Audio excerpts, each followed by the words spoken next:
Hello, friends, and welcome to today's live level up conversation. Whether you're tuning in live or catching me on replay, thank you so much for joining me here. Happy Wednesday. Let's dive right in. Welcome to Level Up with Winnie Sun.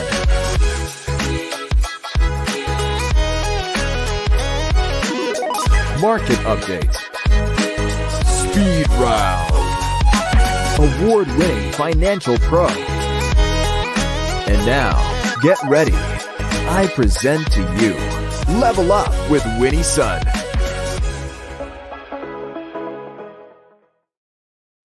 Hi, friends. I'm Winnie Sun, your host, an award winning financial pro, a Forbes contributor, and a CNBC council member. We're streaming here live, and I'm grateful to be here with you.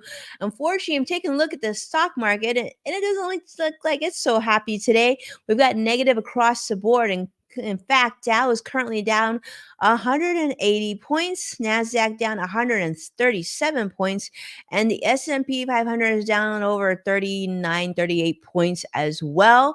Unfortunately, the market is in decline territory as rising treasury yields and strong U.S. economic data hang on investors' mind.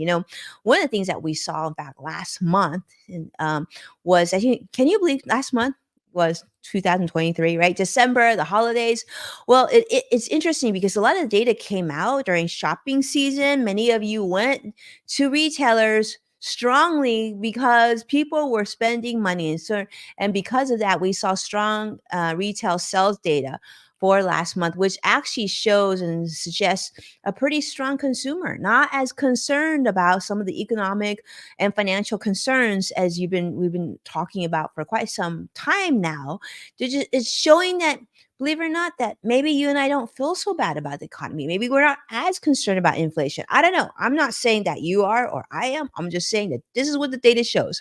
So this is sort of questioning some of those thoughts of really aggressively cutting interest rates by the Federal Reserve for this year in 2024, because we know for the last few years, the Federal Reserve has been very aggressive in terms of increasing interest rates. So we were hoping that rates would start to go down sooner rather than later as well, and that they would be strong and really meaningful now that inflation seems like it's settled down a bit. But positive data sometimes is what's not needed, right? When we want to decrease interest rates. So the expectation now is that rates will likely be lower by the end of this year, but maybe it just won't be going down in a straight line, and that there may be some like diversified decisions in terms of like where the interest rate numbers will be. Now, this is also taking into consideration today's market, the information coming out of China. The GDP data released overnight showed that weaker than expected China GDP was released as well. Now, let me share with you some of the trending and big news stories that we've been seeing in the financial business news today to kind of keep you on top of some of the data I think will be interesting to you. And this is an article this was a story reported by CNBC talking about Spirit Airlines and JetBlue. And let's just say that they might not be getting married after all. You may have been hearing a lot of talk about merger talk in the airline industries. Well, unfortunately, those investors of Spirit Airlines are having a pretty tough week following a judge's decision to block Spirit Airlines' proposed merger with JetBlue Airlines.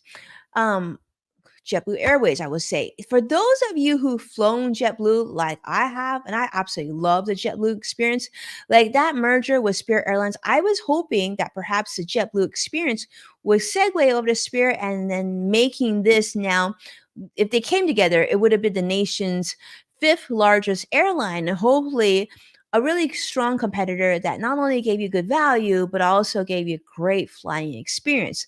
But now it looks like this $3.8 billion deal may not happen, because if the two airlines came together, they'd be valued at about $3.8 billion. But unfortunately, the U.S. District Court Judge William Young has said, hold up, right now, there's some concerns that we have about reduced competition in the airline travel space, stating that, JetBlue had planned to convert Spirit's planes to its present layout and then potentially charge higher fares for customers, which they said is concerning because this would yet reduce another lower cost airline for those most cost conscious travelers who really rely on airlines such as Spirit Airlines. Now, I don't know. I've read a lot about Spirit Airlines for quite some time. I will be honest, I've never flown them myself, but I know plenty of people who have. And yeah, I guess they give you a really low fare and then, everything's sort of a la carte. If you want to add, carry-on luggage of a certain size and whatnot, you can decide whether or not you want to do that and how, and then you'll have to add that to your ticket fare. But so that's the issue there. Curious to see for those of you who are following me today, have you flown Spirit Airlines? How do you feel about the news? And how do you feel about needing more airline competition? I do think it's important because we don't want prices to continue to have no competition. But unfortunately, it doesn't look like they're going to have merger news anytime soon. All right. Well, let's go on to my next story that I want to share with you. And let me tell you, yesterday was a fun day. Actually, we were in the office, saw all my colleagues, and celebrated a birthday. In fact, it was really fun. But getting together and just talking about like where we are, where we want to be, and sort of where everybody's lives were are really, really fascinating stuff. And also, it's a great way to make sure that you come together as a company, come together as a team, and LinkedIn, I feel like, has shared data that would have been helpful for us to know yesterday because it would have been giving us even more things to talk about. LinkedIn has recently released its annual Jobs on the Rise list for those of us here in the United States, highlighting, in fact, the 25 jobs that are highlighting. These 25 jobs are the fastest growing jobs over the past 5 years. Now, I don't know about you, but I think this is fascinating and really important information. We know that there's been a lot of changes in the world, from political changes to business, economic changes to climate to health. So many things have happened, right? Now, with all these changes in mind, there's been a lot of talk of where we work, how we work, what types of work needs to be done, and most importantly, what skills are going to be necessary for us to continue to stay relevant, valuable, and of course, on making sure that we continue to be sustainable not only today but into the future. So LinkedIn's data has shown that jobs has certainly evolved a lot since 2015. In fact, they're saying by 25%, and they're predicting a really big shift by 2030 of like 65% of skill set shift, I will say, for what jobs need. So that's significant. So to know what jobs are growing fastest, that can help those of us who love our job, who have a good job, who have sustainability and safety in our position, right? To take a look at some of the skills that might be needed into the future so we can continue to hold on to our jobs. Now, more than two-thirds, 68% of those surveyed of the jobs on this year's list didn't even exist 20 years ago. So this is big. 7 of the 10 titles didn't even exist. Okay. So the list talks about all sorts of diverse roles, from the number one, which is Chief Growth Officer, to sustainability analyst, to artificial intelligence consultant, AI consultant. No surprise to you there, I'm sure. So this provides insights into each job, such as if they're remote and hybrid work availability, common skills that you need, what openings currently exist, and so much more. But for why I think this is powerful, though, is really for not only like people who are working today, but also the next generation, right? Kids that are students who are maybe in college or in high school. And in the future, they're going to be needing to work, sustain themselves, right? Provide for their families. What sort of skills do they need? So LinkedIn has provided this list. I just invite you to take a look. I think it's really, really good information. And, it'll tell you some areas that if you're thinking about studying or getting better at, what a powerful list this can be for you. All right. Let's continue on to my next story. And this one I think is a fun one too.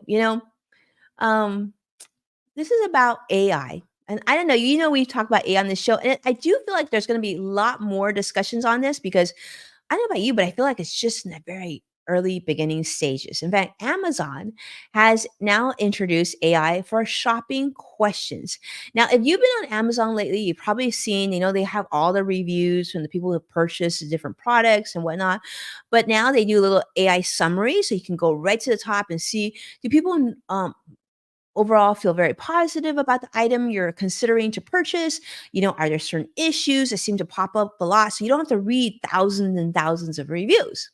Well, now Amazon is going to allow you also, this new generative AI is going to allow you to ask questions. And so that way you can get answer specific questions answered and talking about different products, which hopefully just enhances our shopping experience.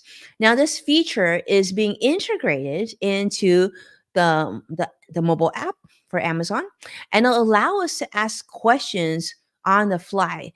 And these supposedly, if you ask the right questions, you send the right prompt, you should be getting responses they're saying within seconds. Now, it's important to note that if you ask like a question that doesn't really pertain to that product or is completely, unrelated, for example, like who is Jeff Bezos, and you're looking at a pair of socks or something, they're basically going to give you an error message because that's not going to work. But so, unlike ChatGPT by OpenAI, Amazon's AI feature isn't really designed for like regular conversation, but can really respond to but they can respond to pretty creative prompts. But it sort of has to deal with the item or the shopping experience. So you can't ask, who is Jeff Bezos? Who is Jeff Bezos going to marry? That stuff isn't going to really work for you. But yeah. Marketplace Pulse, an e-commerce research firm, was the one who first discovered this tool, and Amazon's really been actively incorporating AI into their platform. So this is just the beginning. For those of you who are tuning in, I'm curious to see if you've seen the tool. Have you tried the tool? And if you have, let me know how it went. Let me know what worked well and that didn't work well. And what are the things you would love to see AI Q&A in your daily life? I mean, I feel like I want to say this. I would love to see Costco incorporate this into their website and app because like if you're looking for a specific item, it is so cumbersome. You have to call a warehouse and ask them to locate to see if the item is in stock. I think this is something that would be great for the availability of finding things at all businesses. Like, is this in stock? Can I pick up? Can I pre-order, have it ready? So I'm not like, scrambling and looking, driving all over town for this. I would love to see that. So if you're watching Costco, Walmart, everybody else, like, think about that. All right.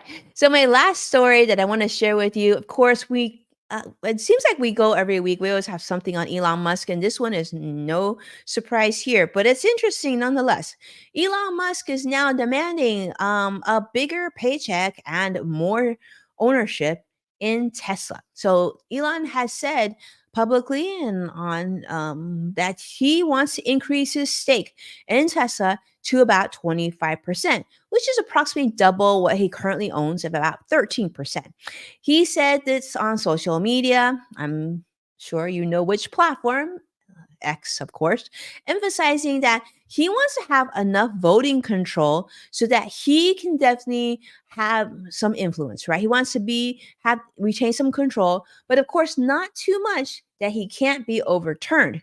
Now, previously, he had held a 20% stake in Tesla, but he sold some of those shares because the money was needed to purchase Twitter, which is now X, that he purchased for $44 billion. So he gave up some of his ownership of Tesla in order to pick up Twitter, which is now X, which I guess we've been hearing a lot that it's not doing as well as perhaps he had hoped.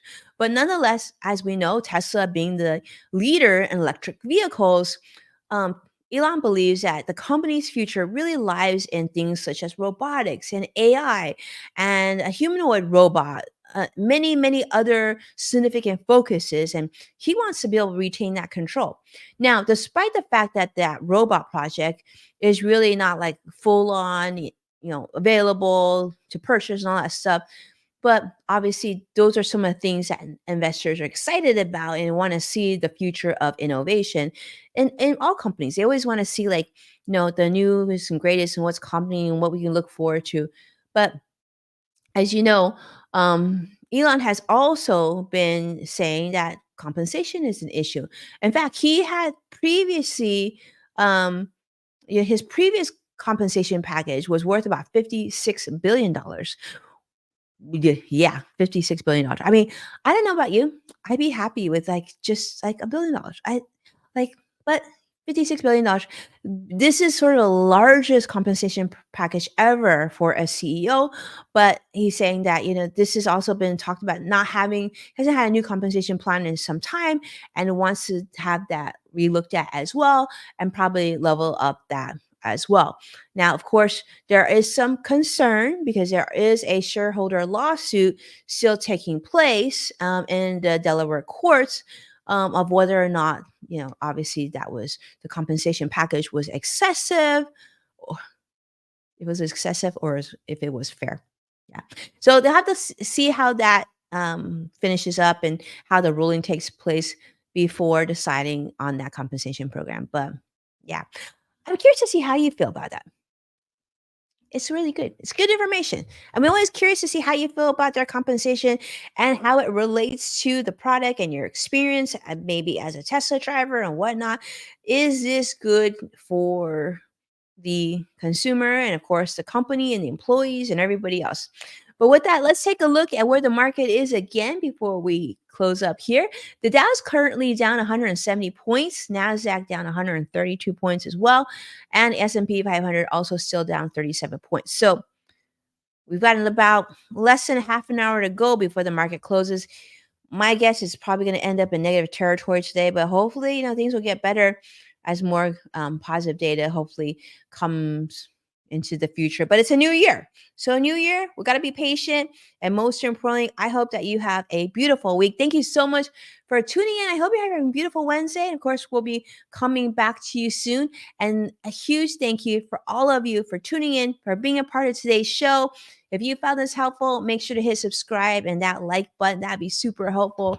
And also, you can find full episodes of Level Up with Winnie Sun by tuning in on NASDAQ, Amazon Fire, Samsung, LG, Roku, and many other streaming platforms. And if you're able to share this show, please tag me at Winnie Sun so I can properly thank you and express my thanks in a future episode.